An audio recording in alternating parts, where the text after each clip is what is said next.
I want to welcome Commercialisation Director at Enterprise Ireland, Deirdre Glenn.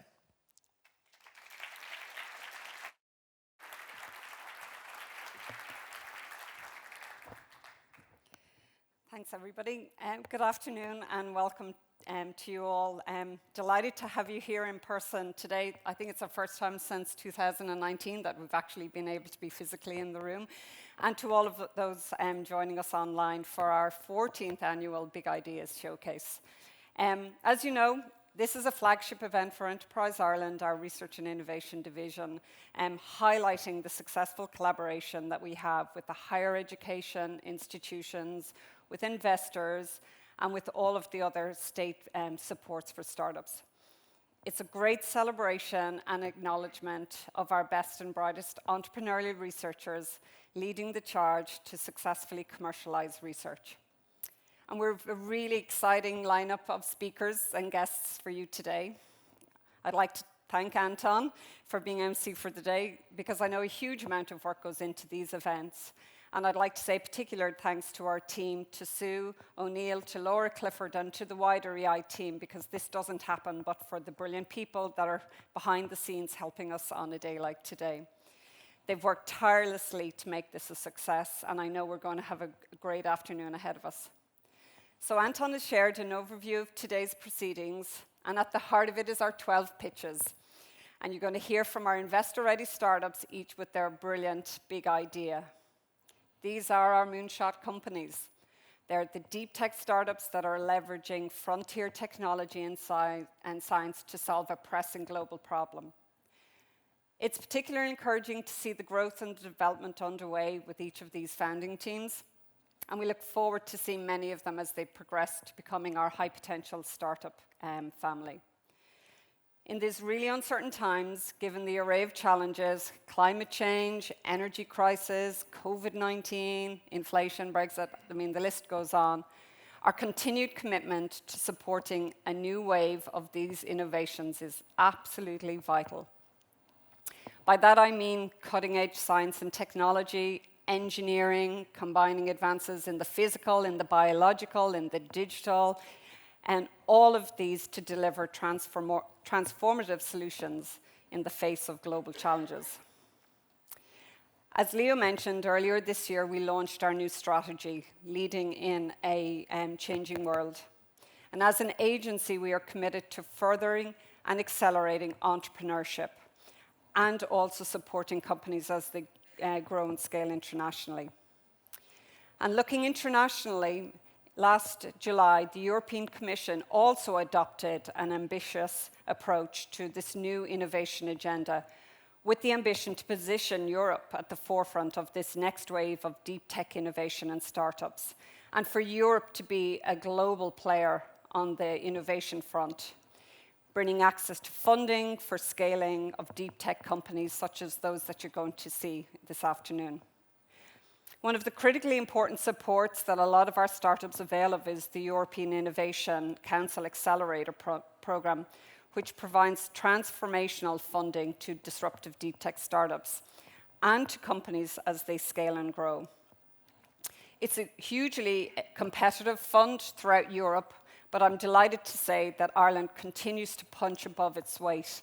And to date, 18 of our high potential startups have succeeded in drawing down in excess of 70 million in funding from Europe, thanks in no small part to the one-to-one support that's provided by our Enterprise Ireland Horizon Europe team, of course on top of the outstanding big ideas and the quality of the science behind them. Earlier this year, our Irish government launched the Impact 2030 Research and Innovation Strategy, which firmly puts research and innovation at the heart of Ireland's societal, economic, and environmental challenges. And of course, our deep tech startups, which convert research and innovation into technology solutions, of course, it's impactful, creating jobs and prosperity across all our regions in Ireland. In fact, according to recent findings by Knowledge Transfer Ireland, Irish research performing organisations are spending close to $1 billion on research expenditure. That's a figure that has practically doubled in the last decade, very much supported by our government. And it's it's worth noting that it's been an increase of over 1/3 since Knowledge Transfer for Ireland actually started collating that research expenditure. Knowledge Transfers Ireland's data also showed us that the spin-out companies formed has doubled. And last year, I'm delighted to say that there was 32 new spin-outs that had been formed from state-funded research within our universities right across the Irish system. Once again, this is an investment in Ireland's future. From an Enterprise Ireland perspective, of course, we have numerous supports to support startups on their journey. In fact, we support them when they're a research idea. Our Commercialisation Fund provides a platform for Ireland's brightest entrepreneurial researchers to commercialise their idea. It begins with a really good research idea, and we support them as they develop it out to becoming a commercial idea. Another really important initiative that we have is our BioInnovate programme, the National Medical Technology Training Programme, in which academics, industry, and clinicians work together around validated healthcare needs leading to new novel medical technologies.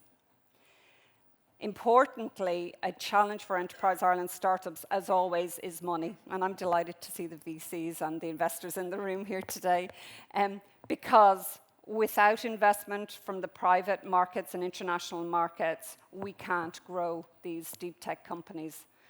So very recently, Enterprise Ireland launched a new initiative, our Pre-Seed Startup Fund. And we did this because with the challenges in the global environment, we know that there is a gap in funding for these high-risk yet high-reward technologies. So our new Pre-Seed Startup Fund is to support early-stage companies to reach their key technical and commercial milestones, and really to help them and to tell the market we believe in them, that these are the companies of the future, and we believe that they're going to raise funding externally within the next 6 to 18 months.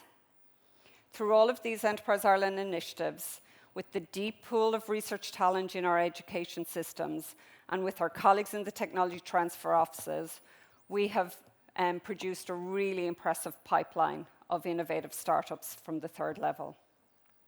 Looking back over the past decade, the number of startups supported by Enterprise Ireland and still trading, having resulted from ideas within the third level, is in excess of 200. It's really worth noting that they are employing 1,500, actually in excess of 1,500 high-value jobs in counties and regions throughout Ireland, and they're spending over 120 million in the Irish economy. Of course, we know that part of market dynamics is some of these deep tech companies are going to be acquired, but the data tells us that of those 30 companies that have been acquired in the last decade, that the return to the Irish state has been in excess of 500 million. You're going to see it today, but many of our Big Ideas alumni have gone on to global heights, and they started their exciting journey with us. And it isn't a short journey. It's a longer journey and probably a more complex journey than many startups. But for example, Soapbox Labs, a number of you may recall, they were here on this stage 7 years ago. They've now been recognized for their work in identifying and mitigating racial bias within the cybersecurity market. They're the first ed tech company ever to receive the Prioritizing Racial Equity in AI Design product certification. In medtech, Timpany Medical, who were on this stage 2 years ago, they've spun out of the University of Galway, and they recently secured 3.5 million in seed round funding, with backers, including some of our venture capitalists within the room, but also Mayo Clinic, one of the most highly ranked hospitals within the USA. Timpany are pursuing a sizable market opportunity where over 600,000 surgeries are being performed within the US and within Europe, with over 450 million people experiencing hearing loss globally, and their technology, developed in University of Galway, is addressing that need. Earlier this year, PlasmaBound, one of our manufacturing and engineering success stories, secured 2.3 million in their latest round of funding, and we're going to hear a little bit more about them on the video shortly. Of course, we expect this group of innovators to follow in their footsteps. No pressure, guys.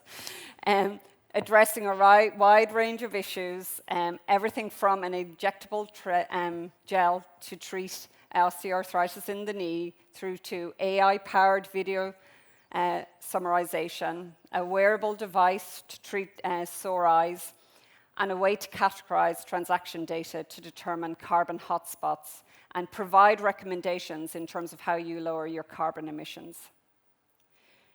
I also want to acknowledge the role played by my colleagues within Enterprise Ireland, particularly the Commercialisation Specialist team and the Development Advisors team, who work hand in hand with these founding teams to bring their really good ideas to commercial reality.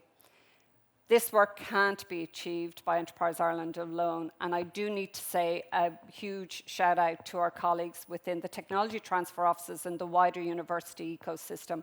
We are one team.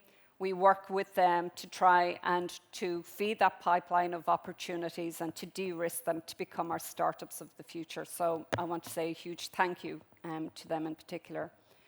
Moreover, while Enterprise Ireland strategically invests in such startup opportunities from research using our own instruments, we really rely on the investment advice and support from the seed and venture capital community. Without you guys, our startups are not going to become those shining stars of the future. So I'm delighted to see so many of you in the audience today, and for those of you dialing in online. And my one ask is, listen, give advice, write a check if you think you want to, but if you don't, it's really important that our big ideas today hear from you around what is and isn't investable. So feedback is always really important for them. In closing, I want to emphasize that the funding of deep tech innovation is core to our strategy. We're really investing in the people and creating the foundations of tomorrow's economy while delivering transformative solutions in the face of global challenges. I want to say a huge thank you to all of our speakers, but most of all, I want to say good luck to our 12 presenters who've bravely agreed to be here today. So really looking forward to hearing your pitches, and I need to say a huge well done to you for actually being here on the day. Starting a business takes confidence, endurance, and tenacity, and it's certainly not for the faint-hearted. And for me, this is the most exciting part of the day, to see the cohort we've brought and to listen to you and to see your passion and your energy in terms of pitching the technology solutions. I'm sure you're going to join me in wishing you them every success, not just for today, but into the future. We hope that they will inspire a wider generation of scientists, engineers, and entrepreneurs, the people who will enable tomorrow's future to become a reality.